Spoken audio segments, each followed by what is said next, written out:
Real talk, hands are hard. Do you hate sculpting hands? Do they just never come out right? Well, you're definitely not alone. In fact, this is one of the toughest things for sculptors to make and make them look accurate. So today, my tutorial is gonna help you figure out how to level up your hand game big time, and it starts right now.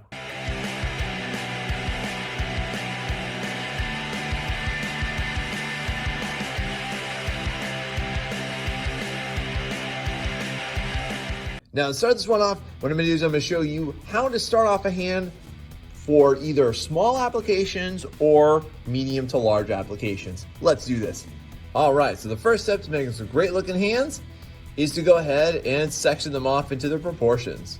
So the first area I wanna draw your attention to is gonna be the palm area. The palm area is basically just a rounded rectangular prism. So think of it just like a sponge. Now, one of the things I do recommend that you do is you want it to have this effect where it's gonna get wider towards the top of the palm and narrower on both sides as we go towards the wrist area.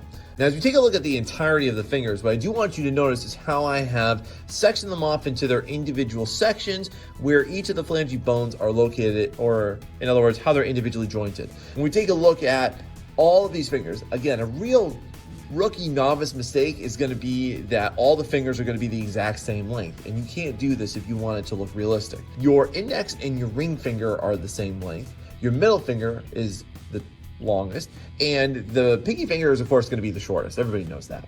Now, this is on a big hand how I would section this off. However, if you were going to do a small hand like this one right here, what I would do is I would instead just create little coils for each one, and I'm going to show you later on how you get some individual movement out of these. Now, the next step here, very simple. You just gotta go ahead and score and attach all this. So let's do that. Let me show you what this is gonna look like. Now, one quick word here, as you're going to go ahead and score and attach this together, the major thing that you need to make sure that you do before you score and attach it is definitely get your hand into the exact gesture that you want, bend the fingers as you need to, and this is the reason why I definitely recommend that you section them all off, because as you can see here, it's very amendable, it's easy to pose with as well.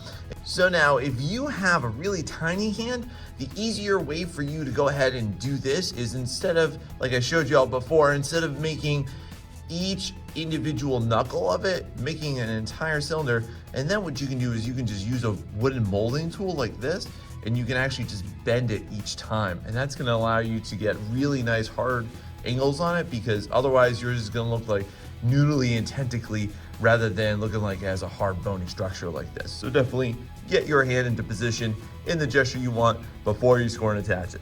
So here you can see I've gone ahead and I've scored and attached everything, smoothed it together a little bit. I'd like to, again, just bring out each of the joints and show how to do this. It's really easily done by just going ahead with a wooden tool, and you can just kind of push and bend and then just kind of blend it up a little bit on each side. These are the best tools, I think, in order to capture this. Another super important consideration is where you're going to attach each of the fingers. Don't attach them all the way to the front. Instead, what you should do is you should attach them more towards the back. So this way you'll get a little bit of extra area for that palm to exist at the end of each fingertip. So the next thing I'm gonna focus on is gonna be creating the various levels of depth, both in the palm area as well as on the back of the hand. So specifically where my knuckles are, because inevitably as I was doing this, the back of my hand got really, really flat. So I wanna make sure that I have proper depth around the knuckles, on the palm area, as well as around the thumb. So watch me do this.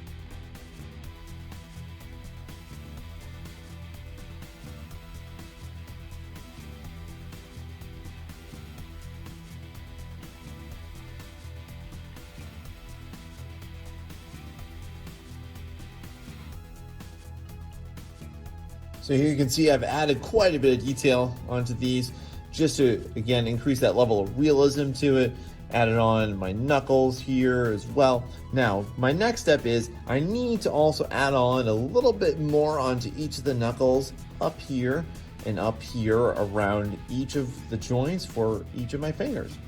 All right, so that'll be the next step. Here we go.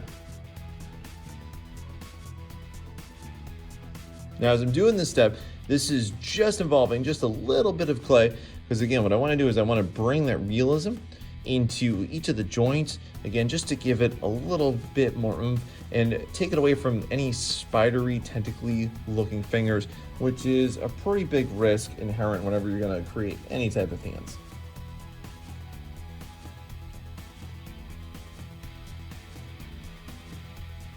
All right, so now that I've completed this step, what you'll want to make sure that you're also doing is you want to make sure that your fingers are positioned well, so they generally all kind of they curve towards your middle finger. You'll notice this happens right here. So make sure that they're not all just flat and flared out.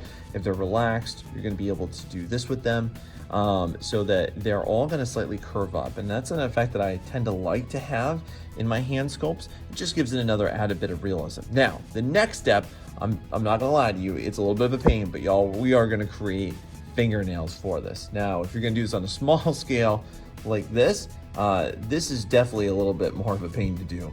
But we're gonna use the same exact process on this big dude. Big one's always gonna be easier. Let's jump into this. Now, as we start out this process for the fingernails, you'll see that I've gone ahead and I've drawn all the basic shapes on. And the best thing that you can do is just go ahead and look at your fingernail shapes and look at where they start and stop. So you'll notice that there's always going to be a little bit of room towards where the nail ends and where the finger ends as well. You want to make sure that there's ample space in between where the start of the nail is and the knuckle. A real kind of novice-y thing I see people do a lot of times, that they'll push the nail all the way up to the edge of the finger, or that they'll drag it down too low, start it too early, they'll make it too fat. But you'll notice it generally starts out a little bit narrower and then flares out, and this is going to be a very curved. Now, everything I'm about to show you is applicable whether or not you're going to do short, natural-looking nails like this, or if you want to do long, more effeminate-looking nails as well. It's going to follow the same exact process. So now the first thing I want you to notice about your nails is that they are actually on a lower level of depth from your finger, meaning that your nail starts lower than the rest. So what I'm going to do here is I'm going to go ahead, I'm going to take a loop tool, I'm going to carve this area that I've drawn out. I'm going to carve that down a little bit. So I'm going to try my best to stay within the boundaries of the lines that I've drawn during this process. Also make sure that you do not carve down too low, because that will have an equally weird adverse effect to it. I'm also just going to shave down my finger while I have the opportunity to do so. All right, so here you can see how this is definitely lower in depth over here than it is the rest of my finger. Now, we're going to go ahead, we're just going to make a nail that's about that size that I want, and we're going to go ahead and put that into place. It's really just that simple.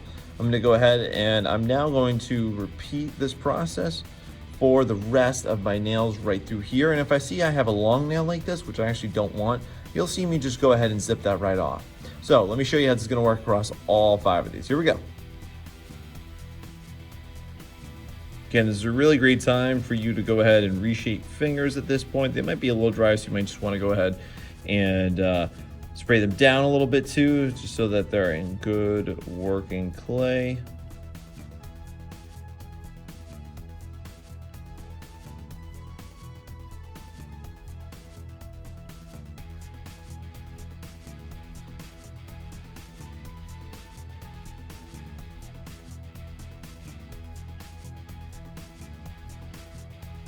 So now, as you can see, I've gone ahead and I've attached all my nails. One quick little tip for you too, as you look at a nail straight on, it should create this sort of upside down curve right here at the bed of every single nail. And again, you can totally do this and have them have big, huge, stiletto-ish nails, whatever you want to do with it. But this is the same exact procedure for any type of nail work. And the reason why we dug that down again was just to create the basis for where the cuticles are for all the nails, okay? So now that you know how to sculpt more realistic, better looking hands, you can definitely go forward and not be afraid of doing this at all. And you can definitely continue to refine these. You can detail them. You can do things like showing more jutting bones or veining, or you can really use it for any type of purpose. And if you want to learn how to do more stuff like this and up your sculpting game big time, definitely check out the rest of my videos. Thanks so much for watching this, y'all. This has been the Art Mentor. See you next time.